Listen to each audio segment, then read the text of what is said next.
Bem-vindos a uma história que mistura política, economia e muito, muito queijo. Uma história que começa na Segunda Guerra Mundial e nos leva a um dos maiores estoques de queijo do mundo. Hoje vamos analisar como o governo americano acabou com 700 milhões de quilos de queijo guardados em cavernas subterrâneas. Se prepare para uma aula de história e economia. Com uma boa pitada de queijo, Estados Unidos tem quase 700 milhões de quilos de queijo estocados, grande parte em depósitos subterrâneos, como o Springfield Underground, no Missouri. O que o governo americano quer com tanto queijo? Parece algo nefasto. Aposto que o queijo está cheio de crack e tudo faz parte de uma operação de tráfico de drogas da CIA. Mas qual a explicação oficial? Como esperado em uma história sobre queijo, tudo começa com leite. Durante a Segunda Guerra Mundial, o mundo todo passou por racionamento e escassez de alimentos, o que gerou preocupação sobre a estabilidade do nosso abastecimento. Em tempos de crise, os mercados podem se tornar voláteis, com a demanda e os preços flutuando muito. Isso é um problema para produtos como laticínios. O governo pode aumentar rapidamente a produção de aviões de guerra, alocando mais recursos para essa indústria, mas para aumentar a produção de leite, há um limite na velocidade de resposta. Você não pode construir mais vacas e certamente não vai tirá-las da cartola. É preciso criá-las e esse processo leva tempo. Por isso, laticínios podem sofrer mais com flutuação de preços. Nos Estados Unidos, o governo reagiu a essas preocupações com o Ato Agrícola de 1949. O governo podia garantir um preço para laticínios. Se um produtor não conseguisse vender seus produtos no mercado, poderia vendê-los ao governo e evitar perdas. Isso estabilizou o mercado de laticínios, mas fez com que o Departamento de Agricultura, o USDA, tivesse grandes estoques de laticínios. Isso é um problema para o leite, que estraga rápido. A validade é basicamente o tempo que você leva para desviar o olhar. O leite precisava ser transformado em outras formas, como manteiga, leite em pó desidratado ou queijo. O USDA mantinha esses estoques até conseguir vendê-los por um preço maior.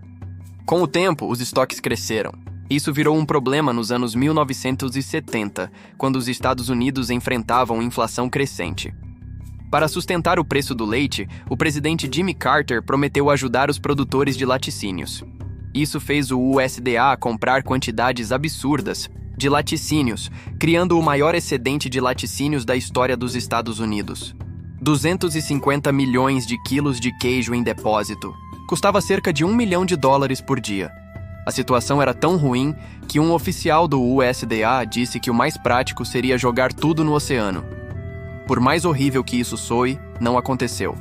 Em vez de jogar toneladas de comida no oceano, alguém teve a ideia de doar. Havia milhões de pessoas necessitadas. Por que não dar o queijo a elas? Uma ideia mais sensata, o que torna surpreendente que tenha sido adotada. Claro que nem todos ficaram felizes. Por quê? Vamos fazer uma associação de palavras. Quando digo sociedade americana, qual a primeira palavra que vem à mente? Sim, não foi empatia. A questão era que o USDA devia apoiar a indústria de laticínios, e doar produtos lácteos prejudicaria a indústria. Mas não necessariamente. Se você doa um queijo para quem está passando fome, não é como se tivesse impedido uma venda da indústria, pois essa pessoa provavelmente nunca compraria um queijo. Ela comerá o queijo, mas comprar queijo, não. Estaria em sua lista de compras. Em 1981, o presidente Ronald Reagan sancionou o Ato Agrícola e Alimentar. Qualquer estado que solicitasse poderia receber 14 milhões de quilos de queijo para serem distribuídos gratuitamente por organizações sem fins lucrativos. Assim, pessoas recebiam o queijo do governo sem custo adicional. Ronald Reagan deu comida gratuita para comunidades pobres. Será que não havia crack nesse queijo? Muitos ficaram felizes, outros não gostaram do sabor. Ingratos. Não gosta do queijo de graça? Que tal nada de graça? Talvez eu seja americano. Nos anos 90, o mercado de laticínios estabilizou e o queijo do governo se tornou coisa do passado. O interessante é o papel do governo nisso. A campanha Got Milk foi criada pela Dairy Management Inc., corporação sem fins lucrativos, criada também pelo USDA que fez parcerias com redes de fast food, incentivando-as a adicionar mais queijo aos seus cardápios e as ajudando com marketing. Exemplos dessa parceria incluem a Pizza Cheesy Bites da Pizza Hut, o conceito do sanduíche Dual Double Melt do Wendy's e o Cheesy Burger Cheesy Angus Bacon do Burger King. Isso foi muito bem sucedido para essas empresas e levou a um grande crescimento nas vendas de queijo. O USDA, o mesmo que liderava uma campanha contra a obesidade, alertava sobre os perigos da gordura saturada, da qual o queijo é rico, e recomendava reduzir o consumo em prol da saúde pública. Enquanto isso, essa organização financiada pelo governo gastava milhões para ajudar restaurantes fast food a vender mais queijo. É como se a mão esquerda não soubesse o que a direita está fazendo. Acho que o queijo causa esse efeito no governo dos Estados Unidos. Afinal, transformou o Ronald Reagan em comunista.